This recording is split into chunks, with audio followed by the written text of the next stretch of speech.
ووصينا الإنسان بوالديه حملته أمه وهنا على وهن ووصينا الإنسان আল্লাহ তাআলা বলেন আমি মানুষদেরকে ওসিয়াত করেছি, মানুষদেরকে বলেছি, আদেশ দিয়েছি। কি আদেশ দিয়েছি, কি বলেছি? ওয়াসাইনা আল ইনসানা বিওয়ালিদাইহি, তার পিতা মাতার খেদমত করবে, পিতা মাতার দেখাশোনা করবে, পিতা মাতার খেদমত করবে। এটা আমি সন্তানের উপরে দায়িত্ব দিয়ে দিয়েছি।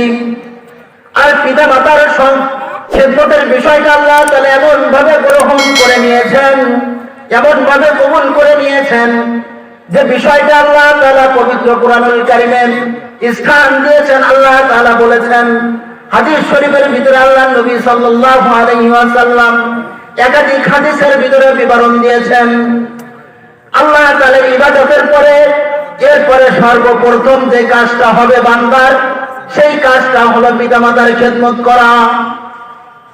আল্লাহ তাআলা এই খেদমতের ব্যাপারে, পিতামাতার খেদমতের ব্যাপারে আল্লাহ তাআলা পবিত্র কোরআনুল কারীমের 15 নম্বর পারা, যেই 15 নম্বর পারার প্রথম নম্বর সূরা সূরাতুল ইসরার, এখানে 23 নম্বর আয়াতে কারিমার ভিতরে আল্লাহ তাআলা আবার বিবরণ দিয়েছেন, وَقَضَىٰ رَبُّكَ أَلَّا تَعْبُدُوا إِلَّا إِيَّاهُ وَبِالْوَالِدَيْنِ إِحْسَانًا।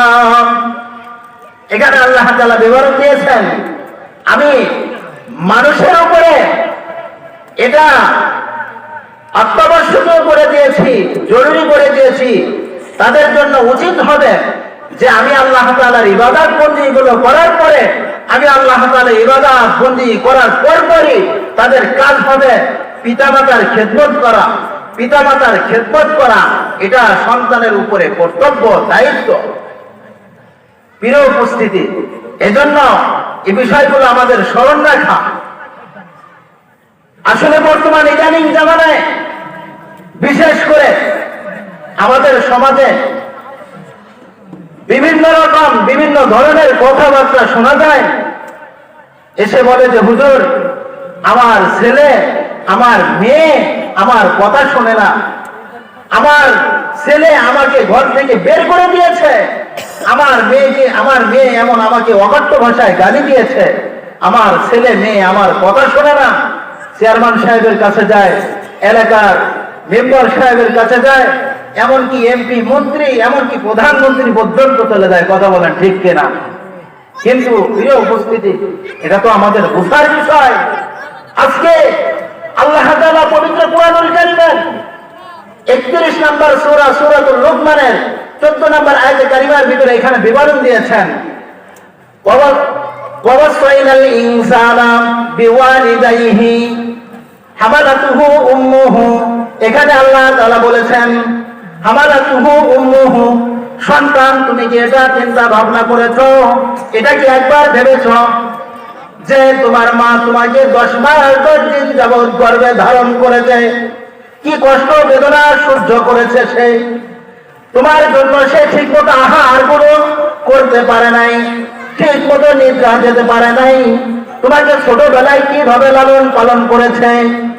এখন আজকে তুমি বড় হয়েছো, আজকে বড় হয়ে তোমার পিতামাতার সঙ্গে এমন গাদ্দারি করো, এটা কি তোমার জন্য একবারে উচিত হলো?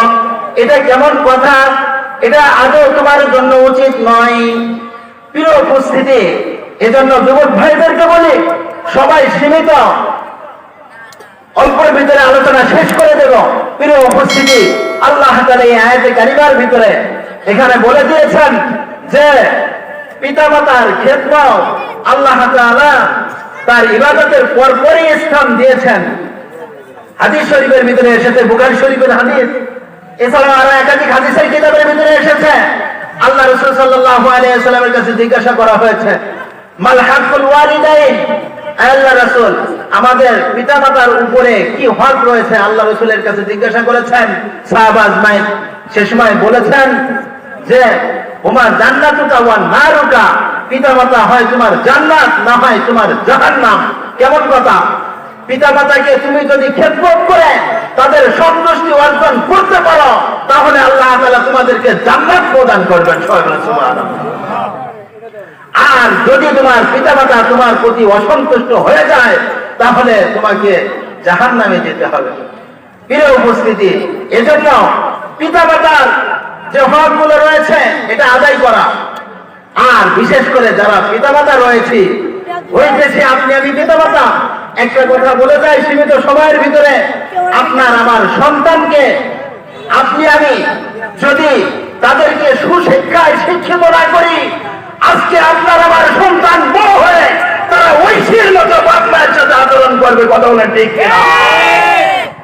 আজকে আপনার আমার সন্তানকে যদি সুশিক্ষায় শিক্ষিত না করি, ওই সন্তান বড় হয়ে আপনার আমার বুকের উপরে বসে আপনার আমার গলার করে ছুরি চালাইতে দ্বিধাবোধ করবে না। কথা বলেন ঠিক কিনা? বর্তমান সমাজে আজকে এমন নৈতিক শিক্ষার অবক্ষয়ের কারণে আজকে যুব সমাজের ভিতরে এত অবনতি দেখা দিয়েছে। It is a more dangerous festivals for our. এটা আমাদের জন্য বহুত বড় একটা বিপজ্জনক বিষয়। কথা বলেন ঠিক কিনা?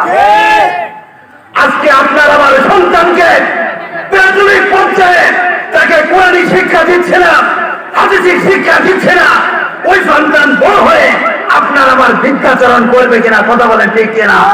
ওই সন্তান আল্লাহর কোরআনের উপরে কথা বলতে কোনো রকম দ্বিধাবোধ করবে না। আমাদেরকে হুঁশিয়ার হতে হবে। আজকে আপনার আমার সন্তানকে যদি ছোটবেলায় নৈতিক শিক্ষা না দেয়, ওই সন্তান বৃদ্ধ বয়সে আপনাকে আমাকে বৃদ্ধাশ্রমে পাঠিয়ে ছাড়বে। কথা বলেন ঠিক কিনা? বর্তমান সমাজে যেমনি ভাবে বৃদ্ধাশ্রম গুলো খোলা হচ্ছে, বাংলাদেশের থেকেও পিছিয়ে নেই।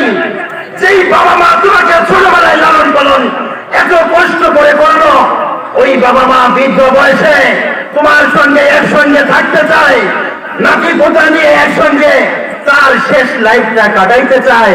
কিন্তু তোমার পিতামাতা তোমার উপরে কি অন্যায়টা করলো, তুমি বিবাহ করলা, একটা সুন্দরী মেয়ে পেয়ে গেলা, ওই মেয়ে বলতেছে যে আপনার বাবা মায়ের কারণে আমি সুখে থাকতে পারি না। তার কথা শুনে আজকে তোমার ওই বৃদ্ধ বাবা মাকে তুমি দিয়ে দিচ্ছ বৃদ্ধাশ্রমে। তোমার মতো কুলাইকার সন্তান পৃথিবীর জমিনে আর নাই। কথা বলে দেখি।